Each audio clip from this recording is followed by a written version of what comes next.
சண்டீசர் என்கின்ற நிலையிலே அடியார் பெருமக்களை வணங்கியிருக்கிறோம். வணங்கிவிட்டு பின்னர் மீண்டும் அம்மையின் சன்னதிக்கு இடச்சுற்றாக வருகிறோம். மீண்டும் இந்த 3வது சுற்றிலே அம்மையை கண்டு வணங்குகிறோம். உன் அருளால் அனைத்தையும் கண்டேன் என்று நன்றி பொங்க அம்மையை வணங்கிக் கொள்ளுகிறோம். அம்மையை திருவிடை மருதூர் மும்மணி கோவை பகுதி மிகச் சிறப்பாக எடுத்து காட்டுகிறது.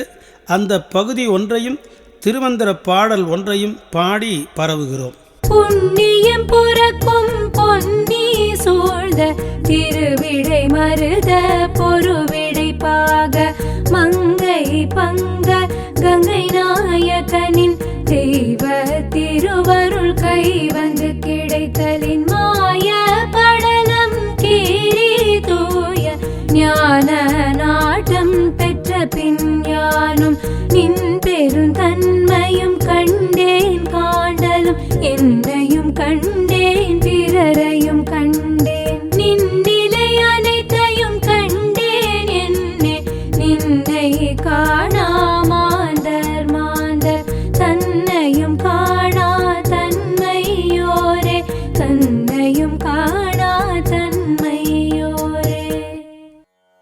பிறனருள் உண்டேனில் உண்டு நற்செல்வம் பிறனருள் உண்டேனில் உண்டு நல் ஞானம் பிறனருளில் பேரும் தன்மையும் உண்டு பிறனருளில் பேரும் தெய்வமும் நாமே.